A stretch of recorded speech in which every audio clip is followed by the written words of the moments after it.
Hello and welcome to another fun edition of Santos on Sports. He's named Santos. I'm named Santos, and that's why we have Santos on Sports. It's Chris and Paul. Welcome in. We have a lot of fun things to talk about today. We're going to start with the Celtics, then work our way over to the NFL and even some baseball. A lot of stuff happening in baseball. But first, let us thank our sponsors, John Seed, good friend of ours, an attorney, 156 8th Street in New Bedford. You can check him out at johnseedlaw.com. We have a Scotty's Pub, 202 Pleasant Street in Fall River, Citywide Glass, with not one, not two, but three locations to serve you at 425 State Road in Dartmouth. They also have additional locations in Fall River and Taunton. Lakeville Athletic Club, 325 Bedford Street in Lakeville, where you can play tennis, pickleball, and more. Chris, how are we doing today? Hey, Paul, it's that time of the year. It's now winter sports in high school. It's basketball season. I had my first game Friday night with Bishop Stang. I got another one tonight. That's why the odd start time here this afternoon, 4:30. I got to be in New Bedford around 6 o'clock. Get ready for New Bedford High versus Barnstable in the home opener for the Whalers. Well, hopefully they have a great year. I know you guys do a great job over there, so enjoy it tonight. I know you will down at New Bedford High School. Yeah. All right, well, let's open with a little basketball if we could. Yeah, I know let's do it. football is, we talk football all the time, baseball. But I got to talk about the Celtics because I was a little irritated. I know you're probably thinking, what, Santos irritated? Paul Santos irritated again? That can't be right. Okay. I'm watching the Celtics in this IST thing, right? So I got to tell you, I got kind of hooked on the in-season tournament a little bit because every single game is like this single elimination thing, Mm-hmm. So they play this game and, the court was different. So you knew right away it was the IST. Anyway, I'm watching these games and they're winning the games and they're moving along. And I know the Celtics want to win because they want to go out to Vegas and hang out with the big boys, hang out with LeBron and, all the cool kids and all that, right? So when they got to that quarterfinal game and they lost that quarterfinal game, I got to tell you, now the Celtics fans are saying, well, that's not even the real thing. That's just some dumb thing they started. Hey, they wanted to win that game. I know they did. And Tatum, right, I have to give him credit. He was killing himself trying to win that game. And Brown, they were just working as hard as they could. The problem is, when it got tight, when the chips were on the table, when the game really was on the line and something big was happening, they tightened up and they started coughing up the ball like they do all the time.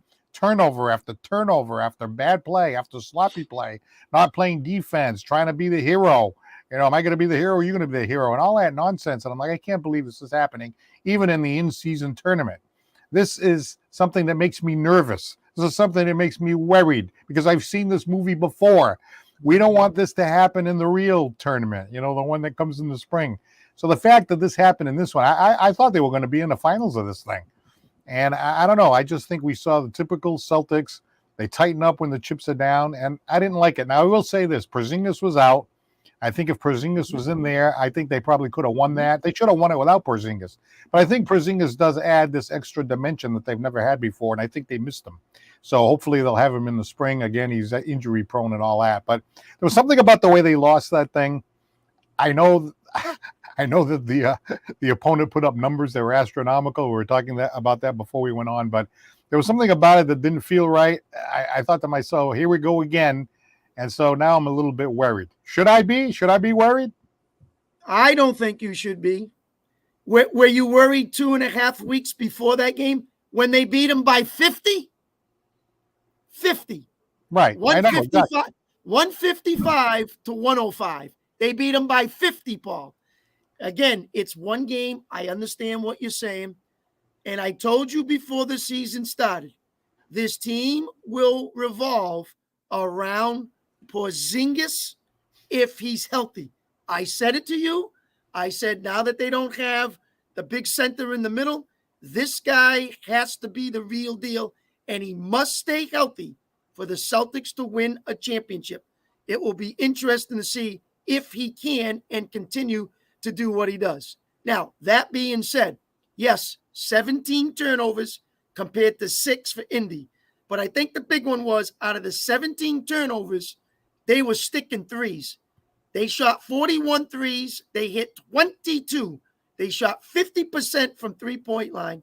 That in the NBA is today's NBA. They took advantage of it. Indy won the game. Now, was Tatum and Brown really trying? Hey, there's money on the line here, Paul. This isn't, This isn't in season working about just getting our record better. There's money on the line here. So when you had to beat someone by 23 to get into the tournament and you won by 30, there was that feeling that, oh, we better do this so we can make some money. Now, it didn't go their way. I'm not really worried about it. I still think in a series game, they would beat that team. But for that one there, yeah, it would have nice to see. And I'm sure the NBA would have loved the Lakers versus the Celtics and all that. Now, at the same time, did I think the Lakers were going to get in there? No. But the Lakers played a couple of, mediocre teams at the bottom of the Western Conference. Then they finally got in there and played a decent team, a number 8 seed, before they went to the finals and beat Indiana. But, that's basketball, Paul. But now I don't think you should be worried.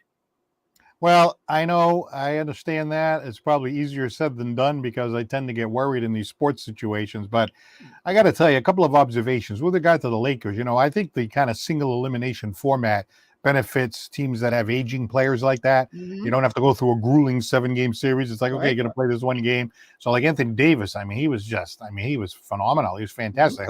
Could he do that for 7 games? I don't know. Maybe not, but he could do it that one game. And then to your point about the previous time that the Celtics played Indiana, yeah, they blew them out, but that wasn't a game where there was chips on the table. It was just like a random regular season game. Now you're playing this game, and it's like, and the other thing too, I heard, I'm interested to your opinion on this, because a lot of the analysts were saying that Indiana's weak point is if you slow the game down and do more of a half-court game like they did in the first half. So when the Celtics try to outscore them and kind of play their game, that hurt them. Should they have stuck with more of that half-court game against Indiana? Would that have been the smarter decision? Correct. But if you turn the ball over and then they look to go run and they score, now you're down. You can't be playing half-court game anymore. You've got to find a way to score and take the lead. And the Celtics were having problems by the turnovers in that half-court offense, which led to them being down, which now hurried the pace up, which is what the pace is like. So that's when you can go inside to Porzingis, kind of slow it down, shoot it outside, and do some different things. So, yeah, absolutely, Paul. I think you're right on with that one. They just didn't do it, and Indiana took advantage of it. So, again, what do you think out there in the audience? 774-762-6234. Give us a call here on Santos on Sports. We are starting with the Celtics, but you don't have to call about the Celtics. If you want to talk about some of the other subjects, the NFL, we're going to talk about a little bit. Also going to talk about baseball, where Ohtani went and signed with the Dodgers. We'll talk about that in a few minutes. But just to finish up on the Celtics, I don't know. I'm watching the game. I'm sorry to put this up. I have to do this, Chris. I'm sorry I have to put this up. Yep.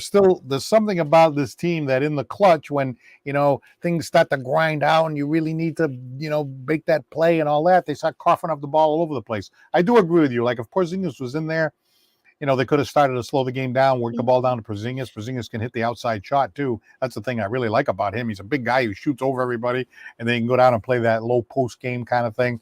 So I think if Porzingis was in there, they probably would have won the game.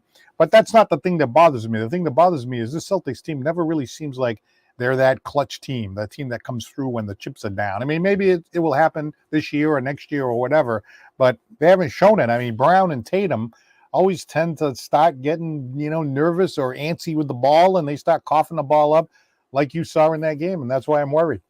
Well, they had some regular season games already that they've come down in the fourth, and they've done a good job and taken the lead and done some good things that I've seen so far, but which I like. And I like the way they're spreading the ball out. I like to see rebounds, assists, not always just points. And I think they've done some good things with that as well. Again, I want to make sure that Porzingis, this knee, is healthy for a good stretch, which then will lead to more good things coming into that. Now, again, this wasn't a final game, Paul. This was a quarterfinal game.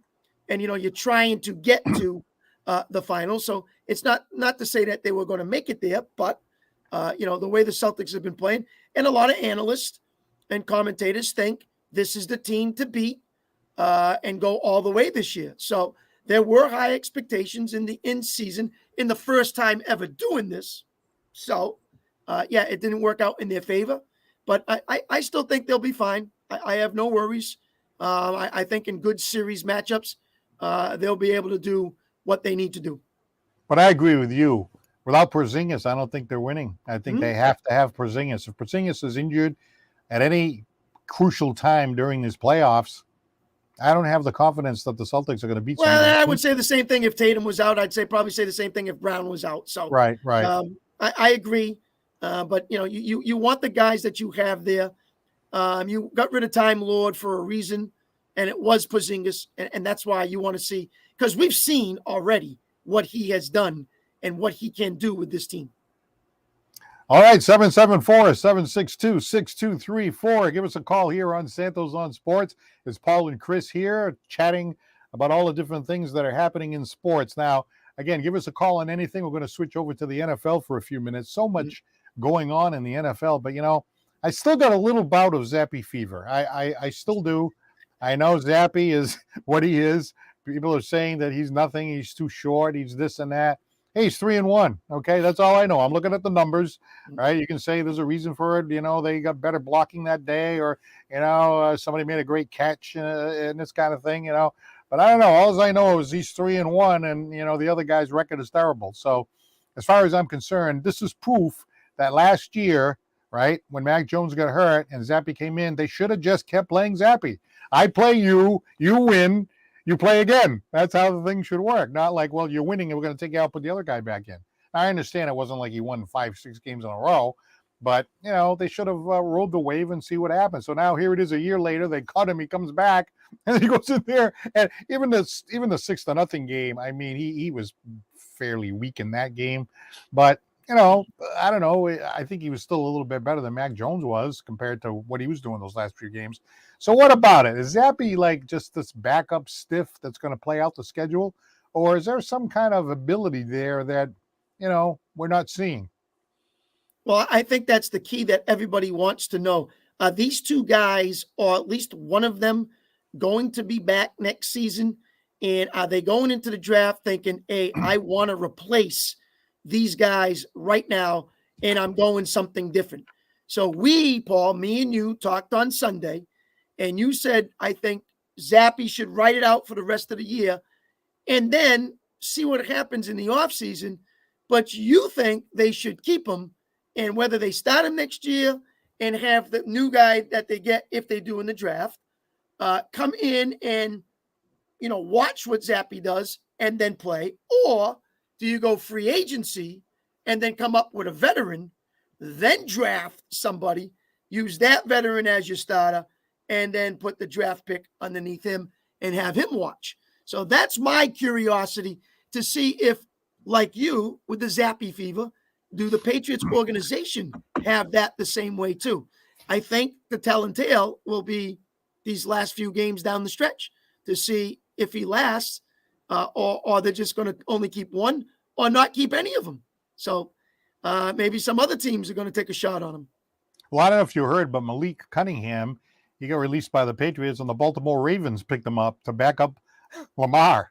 Okay. So he may fit in that Baltimore style a little bit. As a third quarterback? I believe, yes, that's correct. Yes. Okay.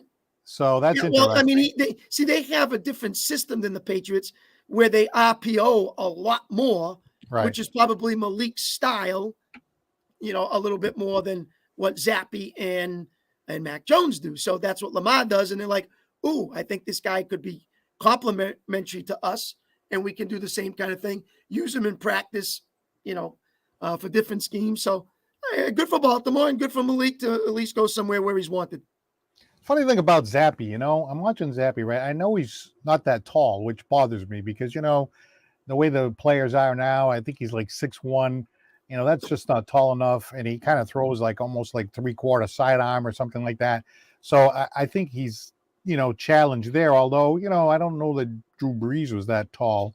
But, you have an advantage when you're 6'5" or something like that compared to 6'1". So that is a disadvantage. But one of the things I like about him, and I remember this from last year, he feels the pressure in the pocket. He steps up, he steps back, he goes left, he goes right.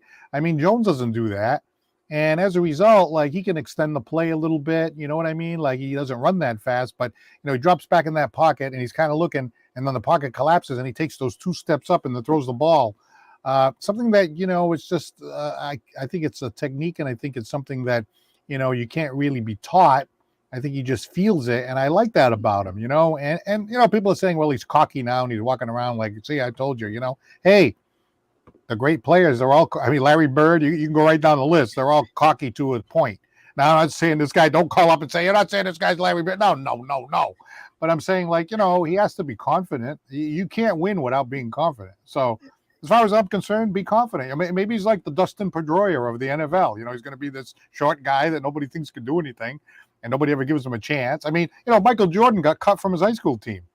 So, you know what I mean? Like, what does that mean? The fact that they cut him. So what? Maybe he's thinking, oh, yeah, you're going to cut me. I'll show you. I don't know. Hey, Patrick Mahomes is coming in the way Kansas City's been going lately. I mean, I don't know. Zappy versus Mahomes. What do you think about that matchup? Well, first of all, let the Patriots win a few more games before we can get really excited. I know in the Pittsburgh game he threw a couple of passes there and he scores, and all of a sudden he's giving somebody's brush off and he's very excited, like he just won the Super Bowl. Let's settle down a little bit there, Zappy fever. But what did you do? You texted me something like, what did you say? Get over it or move on or something like that? Yeah. It's possible that we need to move on. But no, I like confidence. And you show it on the field, and you show it in the huddle, and you show it with your teammates. But you show it with class. And then that's what I expect to see when it's out there. Now, yeah, they got a matchup coming up with Kansas City. Was supposed to be a Monday night game, which then got switched to a Sunday at 1:00 game. So obviously they didn't think the Patriots were big time enough, and they dropped that schedule down. So that kind of hurt them. But yeah, it's a good matchup. Mahomes not happy with the last game that just went on. Him and Andy Reid were a little eccentric against the officials, and they've kind of calmed down and retold their stories a little bit to say, no, it wasn't that bad, which probably the NFL told them to do. But, it's always a good AFC rival kind of game, Pats and KC, because that's the way it's been for, at least a decade. And then that's nice to see. So it's not the schedule where the records are going to tell anything, but it's probably obviously a bigger game for Kansas City than it is New England, because they're trying to clinch a playoff spot and a top seed if they can, and have everyone play at Kansas City. Well, I'm interested to get your opinion about that call because, offensive offside is almost never called. And I think Mahomes said he's never seen it called in his career. And I don't know if that's true or not, but I don't remember the last time I saw an offside on the offense. On the other hand, some other people say, well, it wasn't like he was just over the line a little bit. He was over so far that they had to call it. I don't know. I mean, what are your thoughts on that? It was a home run call. There's no question about that. It took away one of the most exciting plays I've seen where, Travis Kelce turned sideways. He was a quarterback in college and threw that spiral all the way to the other side of the field, which seemed dangerous, except that it worked. And it was like, wow, I'm not even a Kansas City fan. I'm just watching the game as a football fan. I'm like, wow. I was telling my wife, did you see that? It's unbelievable. It's like, what?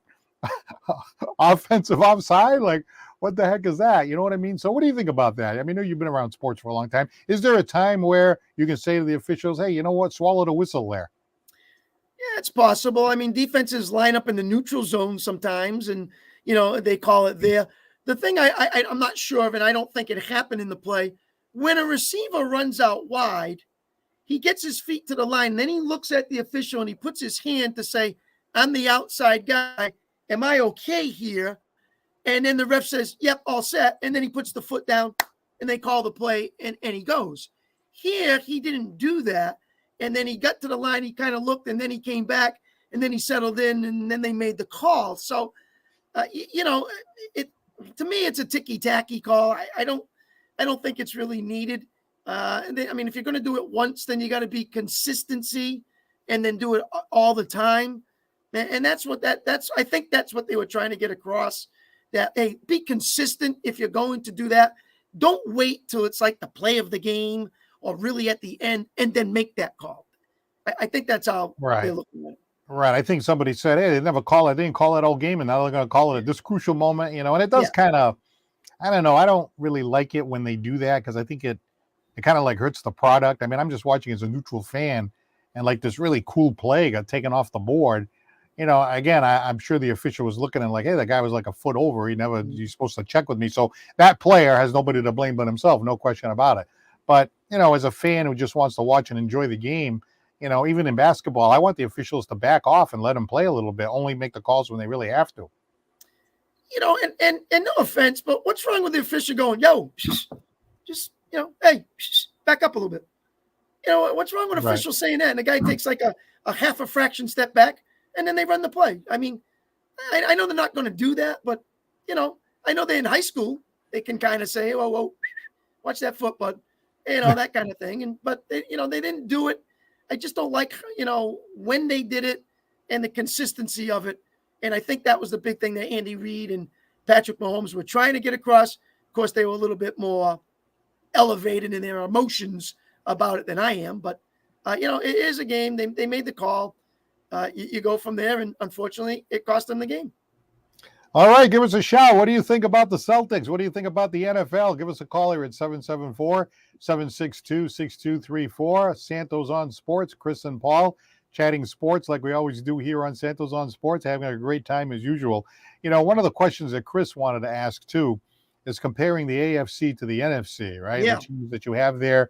There's no question, right, in my mind. I'm looking at the AFC. I mean, there are teams like, Buffalo, like coming up with this win, but they have all kind of weaknesses, Kansas City. I mean, in all fairness to Mahomes, I know the Patriots fans like to poke fun at Mahomes because they're always comparing him to Brady and all that. In all fairness to Kansas City, in all fairness to Mahomes, I mean, he's got a bunch of stone fingers, running around at the wide receiver position. In fact, they did a study, and they have statistics on this, where Kansas City leads the league in drop balls, leads the whole league in drop balls, right? So, in all fairness to Mahomes, guys are dropping balls all over the place. I mean, Tom Brady didn't want to play with N'Keal Harry at the end there. You know what I mean? So, great quarterbacks want to have people that are going to catch the ball. Okay, so you got that problem over there. Miami, I mean, they blew that game the other night. I mean, Tua had a chance, went 3 and out when the chips were down. I mean, I don't think they're that great. And you compare those teams. I mean, Baltimore's pretty interesting. They might be one of the best teams in the league, and they could end up being the best team in the AFC. But then you compare it to your Cowboys. Your Cowboys are putting it all together. San Francisco, they're looking real tough in the NFC. I mean, I know we had Philadelphia. Philadelphia struggled a little bit lately, but I think Hurts was banged up. But there's a lot of tough teams. You mentioned the Rams. I mean, the Rams are no joke either. I mean, and how about Deacon's team over there, Detroit, right? Mm-hmm. So there's no question that the NFC, I mean, the top 3 teams in the whole league are probably from the NFC. What do you think? If you're looking for consistency of teams, absolutely, I would go with the NFC. Unfortunately, it's one game that you play, and anybody can beat anybody on any given day. So the problem with that is I can't say that the NFC conference is going to win the Super Bowl. I can't say that. But the consistency of those teams are better than the AFC right now, even though I could see Buffalo beating any one of those teams. I could see Baltimore maybe beating one of those teams, as much as I could see maybe Kansas City beating one of those teams. That can happen. I have no problem with that. But if I got to look at who's been the better conference, to me, obviously, it's the NFC. I think they just have a little bit more parity. They have a little bit more depth. And a lot of them teams are playing a lot more better than the AFC at this particular time. I see you're wearing a Dallas Cowboy hat there. Yeah. And you got a Dallas Cowboy jersey. I have a Dallas Cowboy hat right over here. Yes, I do. I bought it down, and I bought it in Dallas. So it was really great. I went to see the Patriots, and the game was over halfway through the first quarter. Maybe they should have put Zappe in that game. But anyway, your Cowboys. I'm watching the Cowboys, and I'm kind of sitting there as a neutral fan, and I'm like, wow, Chris Santos must be happy because I think they're playing as well now as they've played in quite a while. Now, again, I talk about clutch time and in the playoffs when things tighten up and stuff like that. We haven't seen that yet. But right now, I mean, I don't know. They seem like they're coming together pretty well, and they have as good a shot as anybody, I think, to get to the big game. That is correct. And at the same time, they've played very well at home. They've had a good home record. They just played the Eagles, who in Dallas, we've won the last 5 games. Now this is the 6th in a row against Philadelphia. So the way we're playing there, now we have to bring that to a road game. So we go this week to Buffalo in cold Buffalo. Hopefully we can bring that. Then we have Detroit and Miami are still left to go too. Another couple of big games. So again, got to take some road wins, get some confidence. Hopefully, San Fran folds a little bit, maybe get a 1 seed, and everybody's got to go through Dallas. That would be nice. I'm not saying it's going to happen, but that's what I would like to see. But they've picked up, Paul, where they're getting a lot more guys involved. I think defenses are saying, well, it's not just CD Lamb. You know what I mean? It's not just Tony Pollard. They're able to have a couple of running backs. They're able to use Ferguson. They're able to use Gallup. They're able to use Crooks. They're able to use Lamb. When Dak can do that and be a consistent quarterback, that's when they show a little bit more promise on the offensive side of the ball. So if he continues to use that and use a lot of players, they're dangerous. Now, can they stop and slow down San Fran, which they did not do when they played them in the regular season in San Fran? They need to do a better job on the defensive side of the ball. So hopefully what they did against Hurts, let's see how they handle Josh Allen. Let's see how they handle Tua in the speed of Hill and Waddle and those guys. That will kind of show me a little bit more as well on the defensive side. Well, they're playing Buffalo, right? And so you're thinking, okay, it's a good test. Well, you know who beat Buffalo? The Patriots beat Buffalo. So and whatever. I mean, that's not how it works. I'm just throwing that out there just to kind of stir the pot a little bit. And speaking of stirring the pot, we do have a call on the line that we're going to take in a second. But Johnny Durant just typed in, the Celtics have been choking since I've been alive. Woo! Well, obviously he grew up after the Bird era, but since then, God, I hope so. Yeah. Wait a minute. Maybe after the Garnett era. Yeah, the Garnett era. Yeah, I forgot about that. Yeah, that's right. I don't know. I mean, that's a tough one for me to swallow because I was around in the Bird days and I was around in the Pearson Garnett days. And there's 17 championships up on that Celtics ceiling up there high above courtside, looking for number 18 as much as the Lakers are as well. So, we've seen some choke games here and there. I'm not going to say Johnny Durant is wrong, but I don't know about choking a lot since, from what I've seen. So, but they will have games where, yes, they struggle. I think he's talking about that current cast that we're always talking about, whether or not they've got this. You know what I mean? Not sure about that. All right. But anyway, speaking of the it factor, I think this caller has the it factor. Ooh. It's Nelson from Fall River. Hey, Nelson. Ooh. Hello, gentlemen. How are you? Nelson, how are you? Tonight. Doing great. How are you? Good. I just want to say, Santa Claus, he gifted the Patriots, the game versus Pittsburgh because they lost. They lost. That was offsides, and the Patriots did. It was number 48. When the play was over, he put his hands on his head because he knew that it was on him, and yet the refs rigged it for them to save, whatever humiliation for the Patriots season. But nonetheless, they are eliminated. But now we're going to see what happens the rest of the season. I think that going forward, I think there's a radio station called WSAR. The Patriots have a contract with them. I think going forward, they should not boot anyone off the air to put the game on the line to force everyone else to hear them get their butts kicked. So he thinks they ought to just take the radio station ought to just take the Patriots off the air. Contract. Yeah, screw the contract. Let people hear sports programming and don't put the Patriots on the air. Don't stink up the airwaves. You know what I mean?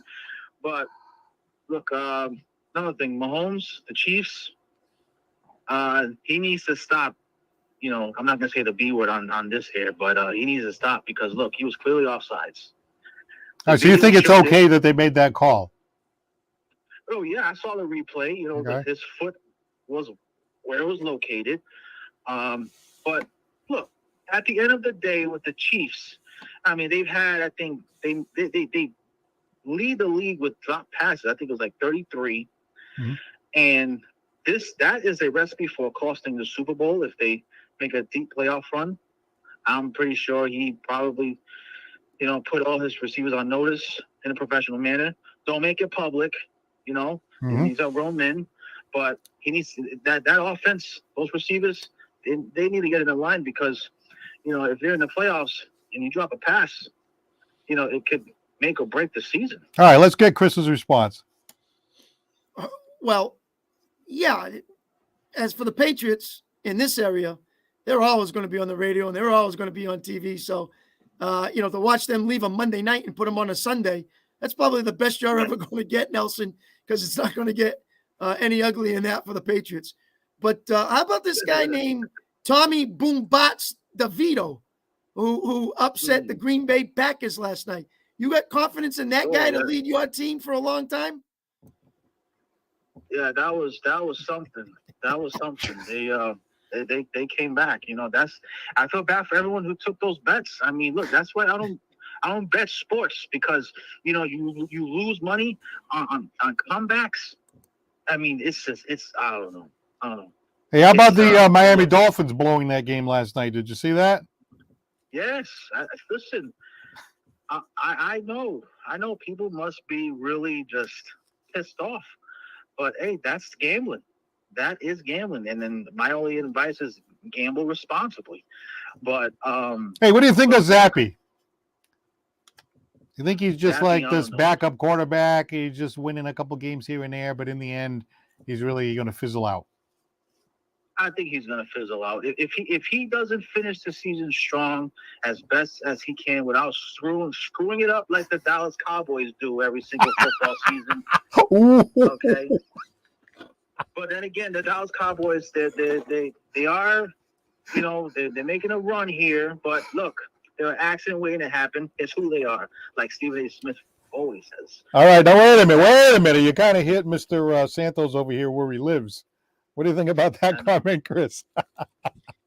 These people don't seem to understand that the Super Bowl started in 1967. Paul, what year are we in now? We are in 2023. How many years is that ago in 1967? Well, I got to add this up. What is that? 53, 4 years, something like that? Okay, let's say it's something around there, right? I'll go with 56. How's that sound? Yes. Okay, 56 years, okay? During that 56, who's won the most Super Bowls? I should know this. Here's my answer. Listen. Hold on. So, whoa. Nelson, hold on. The New England Patriots have won 6 Super Bowls, correct? Yeah, 6. And then what is it? Pittsburgh? Then Pittsburgh, then Dallas, and so forth. If it was that easy to win a Super Bowl, then everybody would be winning and people would have double-digit Super Bowls. Well, unfortunately, that doesn't happen.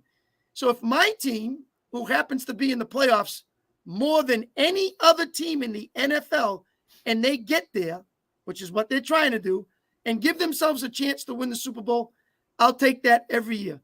I'm not saying 32 teams play, only one can win. If it was that easy to win, then somebody would be in double digits way out of 56 years. Yeah, but what was the last time? It doesn't work that way. What was the last year that Dallas won? In the 90s. 93, wasn't it? In the 90s, yep. So that's 30 years. Dallas Cowboys won the Super Bowl. Game Boy was out there for when I was a kid. In the 90s. Game Boy. In the 90s. He said Game Boy was out. That's fine. But the question is, see, the question that you guys don't get, it's 56 years. And remember, there's still teams who have never won a Super Bowl before. Right. I don't expect Dallas Cowboys to win the Super Bowl every single season. I give Santos credit. Not even close. Santos credit. You guys continue to think that they're going to win a Super Bowl every year. I don't expect that at all. I expect them to get to the playoffs and then see what happens. The teams made the playoffs the most out of anybody in the NFL. I don't know what to tell you. I put myself in position. Okay, I'm one off the leader. Okay, New England's got 6, Pittsburgh's got 6, we got 5. I'm one off the leader. What do you want me to tell you? All right. There's teams that haven't even played in the Super Bowl. Well, no, that's true. That's true. The thing is like my memory of the Super Bowl is like so recent. You know what I mean? Like I don't have to go back to before the internet. Go to the dark ages. Like I only have to go a couple of years back. So it's a little easier for the Patriot fan. You know what I'm saying? It's like Green Bay and Kansas City, first Super Bowl. Have Yeah, you seen Green Bay and Kansas City, who was in the first Super Bowl? I remember. Yeah. Win more than 5? Win more than 6? No. All right. Do people come up on the computer? What's wrong with Green Bay? What's wrong with them every year? Hey, what's wrong with Kansas City every year? No, they worry about Dallas because Dallas continues to make the playoffs. That's why they get on Dallas. I like this version of Chris Santos. That's how it is. This is very good. Because I hear it every week, Paul, and I hear it every year. Well, I got another Cowboys guy right here. Ryan from Rochester. Good evening. How it goes. Hey guys, how's it going? Good. Chris is all fired up over there. Sounded like Maz over here. I like it. Nelson from Fall River got him all fired up. Pump him up, Ryan. Let's go. So what's on your mind? Well, to answer the question of the title, yes. I would say that just considering who it is that they lost in the tournament against, being the worst defensive team in all of basketball, the Indiana Pacers. I would say yes, it was a choke, and obviously Tyrese Haliburton is holy crap. He's been a hell of a player this year, but my thought was with the type of coaching staff that we put together now with Sam Cassell, with Charles Lee from Milwaukee, that the defense would be tightened up a little bit. Nope, it's the same stuff from last year, just a bunch of lapses defensively, and you just let them run rampant all over you. And I will say, it does concern me a bit down the road because it just still feels like there's this thing where I look at it almost like the Pittsburgh Steelers, this weird thing where they play down to lower competition. And sure, the Pacers are doing better than most years this year, just because of how amazing their offense is. But when you have the type of talent on this roster that the Celtics have, you shouldn't be, especially on the defensive side, the Drew Holidays of the world. Jason Tatum's usually a pretty good defender. Jaylen Brown's decent. You shouldn't be losing to the worst defensive team in basketball, but especially with those guys as scorers as well. Right, Chris. Shouldn't they have beat them anyway, even without Porzingis? Ryan, a little confidence after beating them by 50 2 weeks before, going in there thinking, well, this may be not that bad. We should be able to handle them pretty well. Give up 17 turnovers to their 6, and they hit 50% from threes. And the next thing you know, you're trailing, you're chasing, and you're struggling to put the ball in the basket. Yeah, it just feels like there's an overconfidence there that really shouldn't be there because they haven't actually won anything yet. Nope. No, I agree. And it's a quarterfinal game that, in season, some took it very seriously. And when you get an extra money for it, you might take it a little bit more seriously. But it's one game where they let it get away and they could never climb back. And as we talked about earlier, that we thought that should have been kind of a slow down kind of game to keep that run team, as the Pacers like to do. But then again, if you're giving up that many points as they do, you want to try to make sure, you can run as well. I just don't think they put it together with the turnovers and Indy hitting the 3 as well as they did.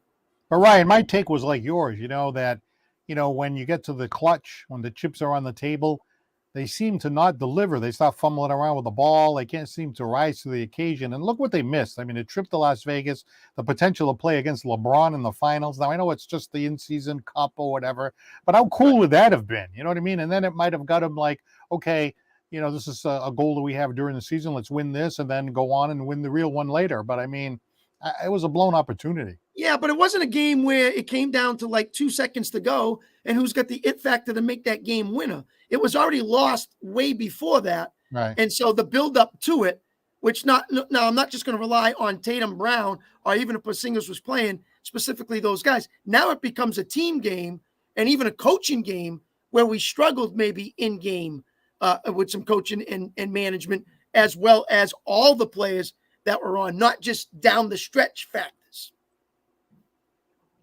And you mentioned it right there. When it becomes a coaching game, even though he hasn't been as good as he has been in recent years, I take Rick Carlisle in that situation all day. He's won a championship before.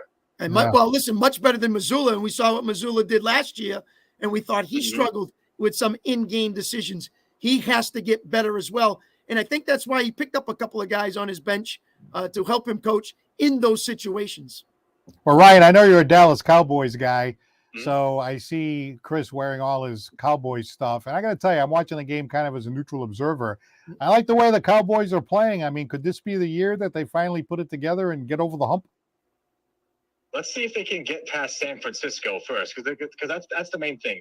It's been well, they beat the 49ers once in the regular season back in 2020, but at the same time, that was when they didn't have their quarterback. It was Nick Mullins, for Christ's sake.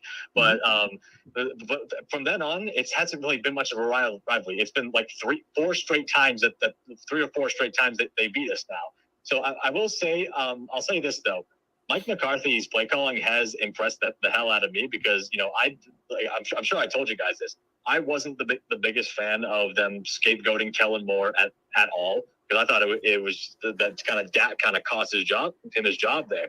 But clearly McCarthy, in terms of the footwork, the Texas coast system, as they call it, they're not running the ball as well as I wanted them to, as McCarthy said. But Dak's looking like an MVP candidate. Like he's taking care of the ball more, aside from that fumble 6. And it just seems like with Brandon Cooks in the mix now, Jake Ferguson's come on, is a really good tight end now. I liked him coming out of Wisconsin, but I didn't think he was going to be this good. Like it just comes down to not just winning the division and winning a wild card game. It comes down to that divisional or possibly the NFC Championship game against the 49ers. That's the measuring stick. And since he's been in the league, Ryan, I've never had an issue with Dak Prescott during the regular season. My issues are when we get to the playoffs. That's the difference maker that needs to show up and say, I am the it factor. Can he do that? This could be the year.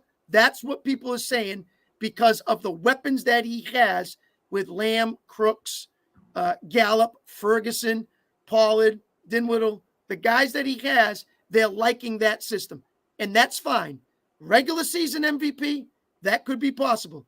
Show me in the playoffs, then I'll respect number 4. So there. And let me ask you a question before we let you go, Ryan. What do you think about this matchup here? Mahomes versus Zappy. I mean, it's certainly going to be hilarious to say the least.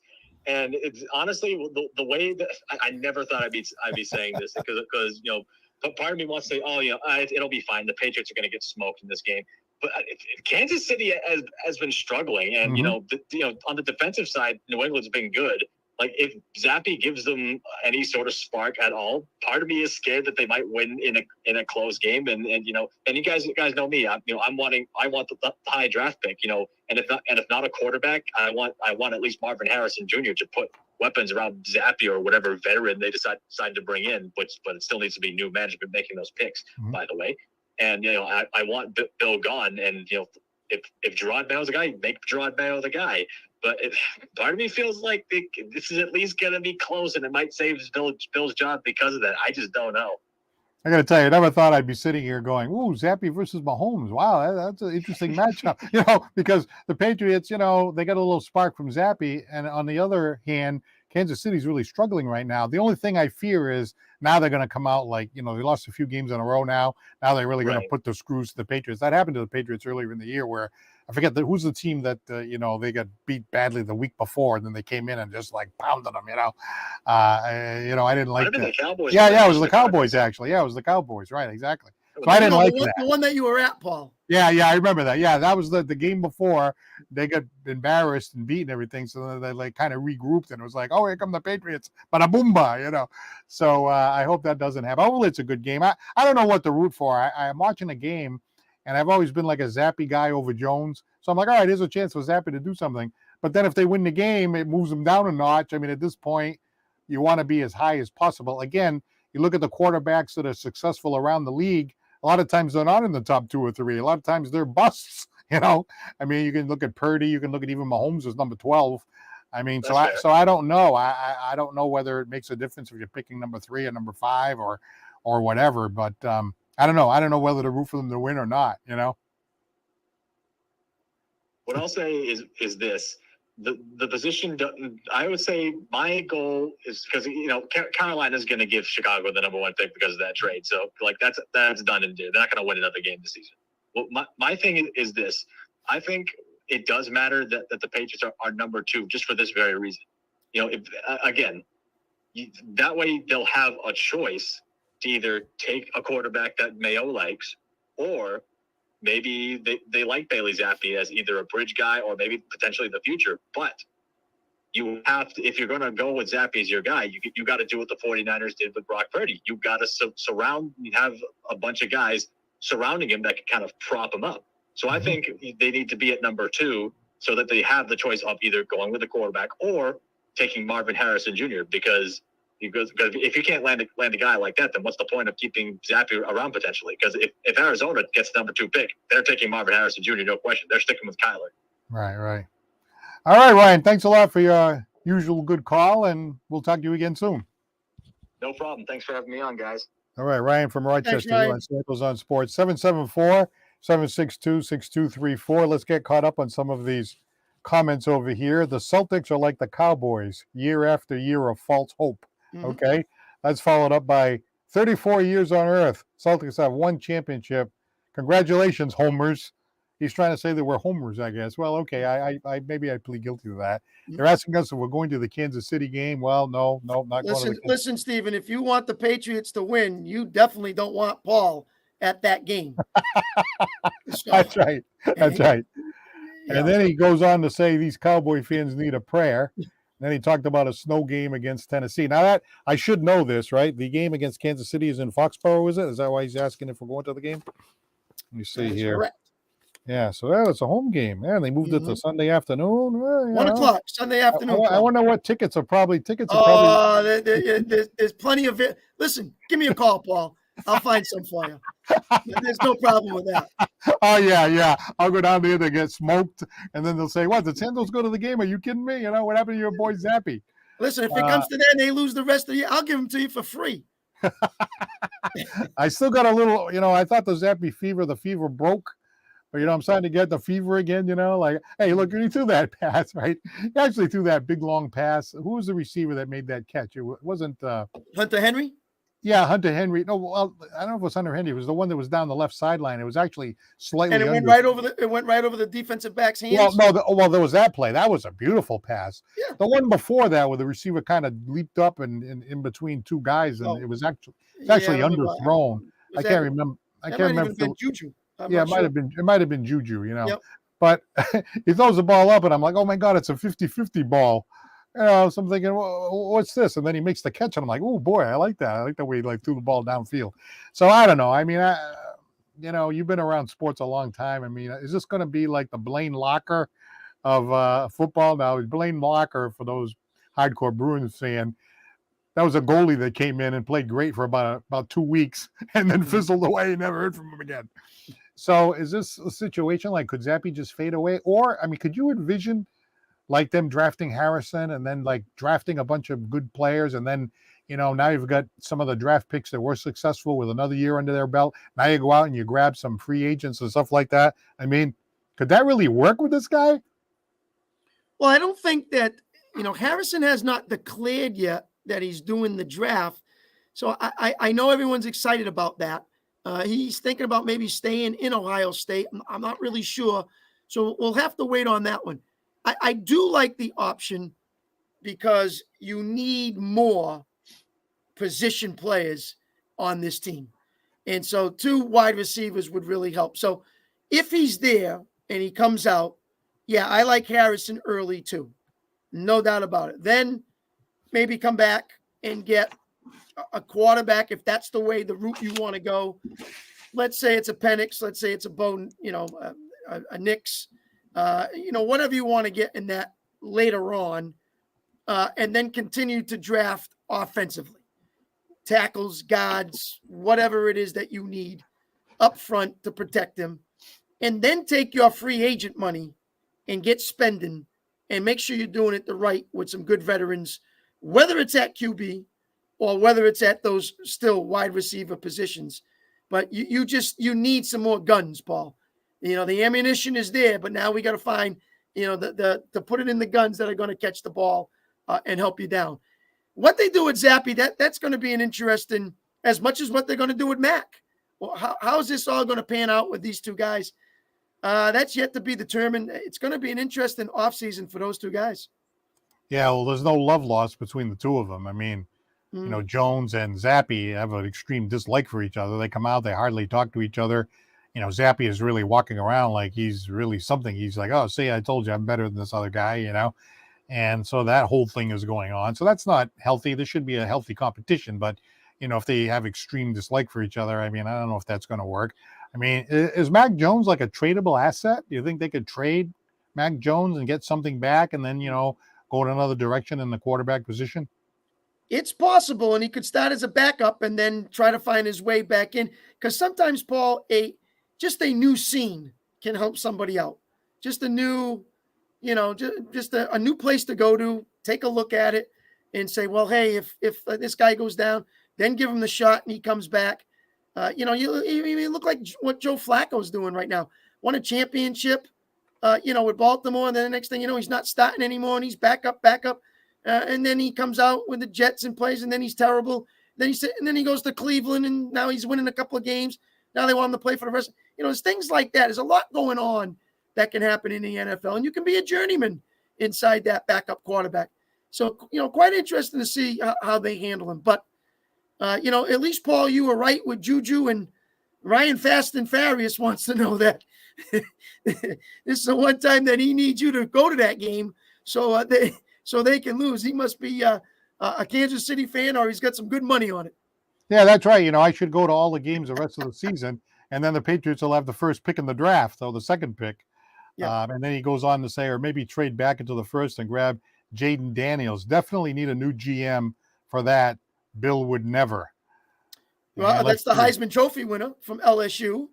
So another name. He's not high, I believe, in the first round. So, again, he's right there with probably Penix and Nix in that area there. But, yeah, that's possible. And if somebody new says, hey, this is the direction we want to go, that's a possibility. Suppose you went and paid somebody like Cousins, or traded for Justin Fields. And then you went out there and drafted Harrison. And then you went in and surrounded that quarterback with a great offensive scheme. And, kept the Patriots. I mean, offense, the Patriots, they have a good defense. I mean, Bill's pretty good with the defense. Yeah, and Gerard Mayo is a defensive guy if he ends up being the head coach. It's just, the offense, right?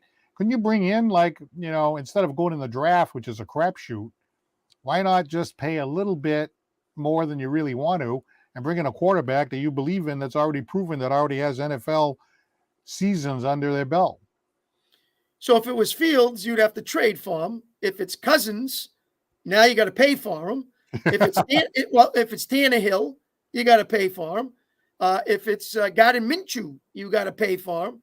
But yeah, those are three veteran guys that you can think about if that's the direction you want to go. Yeah, but are they good enough? Well, one, are they good enough? But two, are they veterans where these younger guys, whether you keep Zapp and Mac and learn from him, or do you go in the draft and pick that guy up and learn from him? So that's the kind of seasoning that the Patriots probably would like to see on that part. I don't know if they go that route, Paul. I really don't. I don't know if those three guys are the way to go. But even though Fields, that would be interesting because now that would be a trade, and he's a lot younger. Right. Interesting. A lot of interesting decisions that are going to have to come. First of all, if Bill, I don't know, I'm hearing that Bill's going to be gone. I mean, a lot of the insiders seem to think that that's the case. And if he is gone, maybe they go with Mayo. I don't know exactly what they're going to do there. But, a lot of big decisions coming up. Who's your quarterback going to be? Who are you going to pick in the draft? Are you going to spend some money? If you do spend the money, who do you spend the money on? That last time they spent the money, it got them to 10-7 with a rookie quarterback. So I wouldn't say it was a complete failure, but, they wasted a lot of money too. There were a lot of busts mixed in with some successes. I remember, we had some injuries on this Patriot team too, but everybody has injuries, I mean, their top defensive player was injured. So that's big. So I don't know, just the decisions that they have to make. I mean, monumental, certainly bigger decisions than we've seen the Patriots in a long, long time. Oh, big time. This offseason is going to be quite interesting from the top of the ladder, Paul, and then working its way down. So quite a development for this team in the offseason. Just let this season pan out. Put some players in some different situations. Maybe they can improve themselves, and then obviously prove themselves to this coaching staff that they belong here and they're going to stay here. So, hey, how about Zeke Elliott? Made a name for himself since Stevenson's been down. He hasn't looked that bad for a guy that you got on a 1 year. So that hasn't been bad for him. And guys like that. So you look at defense even without Gonzalez, without the guy who got hurt on the linebacker, haven't had him, and yet they're still playing good D. So you got to look at it from that point as well. All right, our remaining moments here. Let's talk a little bit about the Red Sox.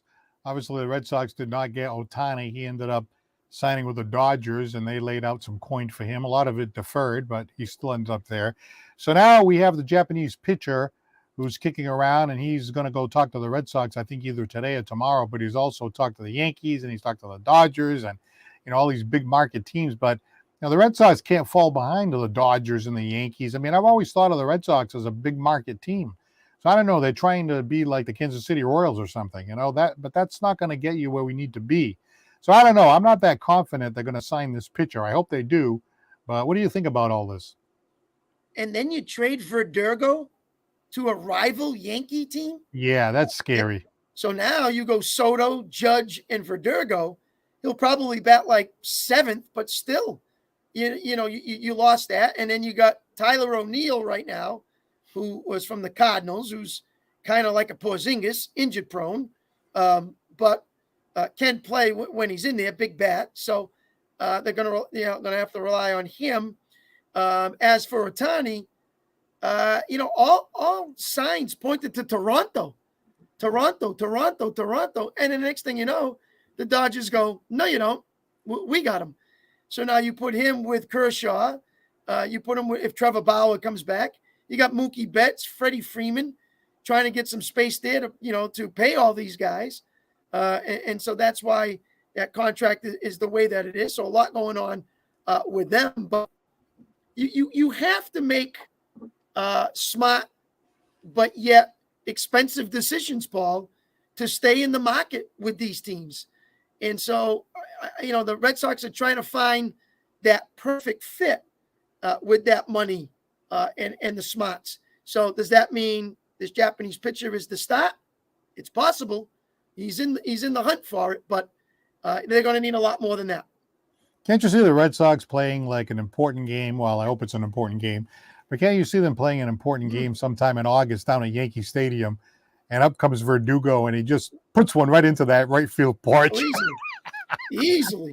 Oh yeah. I mean, there used to be a rule when you made these trades, you send them off to the National League and some other division. You don't send them to the Yankees. I mean, that's just really shocked by that. I mean, I know you might have got a reliever in return or whatever it was, but I'm like, wow, why do you want to pump this Yankee lineup up?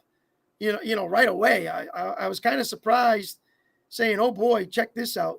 So my team, the Orioles, they picked up one of your players from years past, Mr. Kimbrell.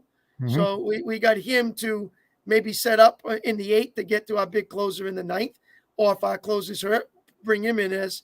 So, we picked him up, but we need some starting pitching, and I'm hoping some free agents out there say, hey, this is a young Baltimore team. Let's go help these guys out, and, I can be a number 1 or a number 2 on this team and make a push. Well, hopefully this year when your Orioles get in the playoffs, they don't do their Dallas Cowboys imitation. Oh, boy. You guys are unbelievable. But you win 6 in 20 years, and all of a sudden you guys think you're the greatest thing since sliced bread.